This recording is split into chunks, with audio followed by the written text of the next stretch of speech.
Ini di surat Fatir lagi.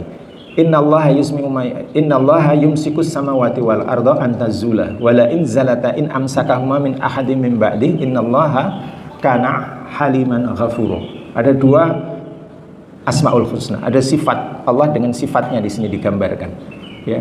Dan kemudian sebelumnya sebelumnya disebutkan tentang langit dan bumi ini, ya. Allah menahan langit dan bumi tidak lenyap.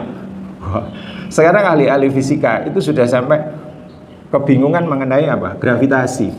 Dulu kita kalau belajar sekolah itu pikirnya gravitasi itu paling gampang, benda jatuh gitu aja. Benda jatuh, kenapa gravitasi?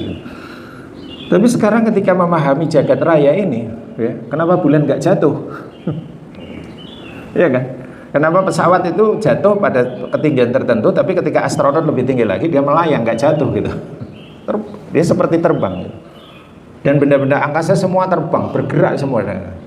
Ternyata teorinya sekarang ada string katanya. Ada tali yang sangat halus. Teorinya namanya string gitu ya. Gravitasi, ya. Kuantum gravitasi, ada teori string. Ada tali-tali yang menjaga, tapi nggak kelihatan, susah. Untuk membuktikan itu butuh alat yang energinya sangat tinggi. Aneh. Untuk memahami yang kecil, tapi harus membutuhkan energi yang sebesar untuk mensimulasi. Nah, Allah gampang menyebutkan ini Allah yang menahan supaya tidak tabrakan, tapi tidak juga terus lepas gitu. Indahnya itu kan. Semua bergerak tapi tidak jatuh, tapi tidak juga terbang. Tapi juga tidak pada posisi yang sama semua, ya kan? Kita sama bulan segitu. Nanti sama Venus ada jauh lagi, sama matahari jauh lagi. Semua punya kadar yang tertentu. Oke, orang gravitasi bilang itu tergantung dengan M1, M2 masanya, beratnya beda, maka posisinya R-nya beda-beda gitu. Oke, tapi pada sampai tahap tertentu orang sulit memahami itu. Akhirnya dibilang ada teori string teori. Nah, di sini ayatnya Allah mudah sekali menyebutkan Allah menahan supaya tidak kolaps, tidak terbang atau tidak kolaps, pas gitu. Dan nanti Bapak akan saya tunjukkan satu video bahwa pergerakan itu tidak sederhana, complicated sekali. Yang menghasilkan ini semua benda ciptaan di bumi itu, benda-benda di sekitar kita, dari yang kelihatan, dari yang tornado sampai kepada DNA kita, itu melintir dengan sudut yang tertentu, dengan bentuk yang khas. Nah, ya. Allah menahan supaya tidak kolaps. Lalu pada saat itu Allah memperkenalkan dirinya, yaitu tadi Allah adalah innahu kana haliman ghafura. Dia maha penyantun lagi maha pengampun. Ya, loh. Gimana memahami penyantun dan pengampun dalam konteks ya menahan ini jagat raya?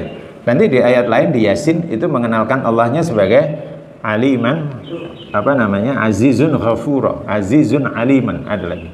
Kombinasi-kombinasi mengenalkan Asmaul Husna itu didahului dengan satu fenomena alam yang sebetulnya mudah kita perhatikan. Tapi kalau kita nggak perhatikan ya lewat gitu aja, ya kan? Hujan turun ya lewat, benda jatuh ya lewat. Tapi kalau kita perhatikan, kalau jatuh segini ya, kalau tinggi lagi kenapa nggak jatuh ya segala macam. Kalau saya lempar itu kok bisa dia tidak jatuh di sini tapi jatuhnya di sebelah sana, gitu. Ya. Nah itu dia. Kata ghafura sendiri, ini saya nggak akan bahas ini sama. Kata ghafura sendiri itu menarik, artinya banyak gitu. Jadi kalau kita memahaminya sebagai maha pengampun, tapi dia bisa juga berarti itu terus menerus memberikan. Artinya sustain, tidak selesai gitu. Ya. Jagat raya ini dijaga terus ya, ditahan.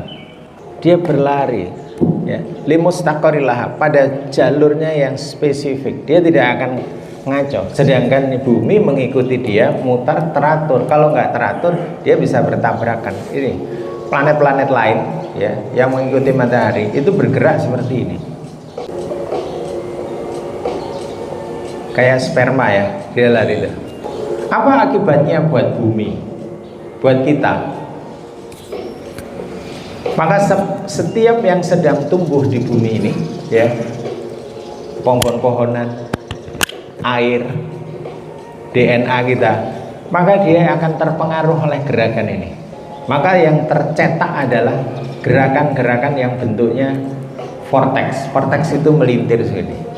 Dan ini gerakan ini sama dengan kalau kita di yang hari ini teman-teman sekalian yang ada di Mekah untuk melakukan tawaf.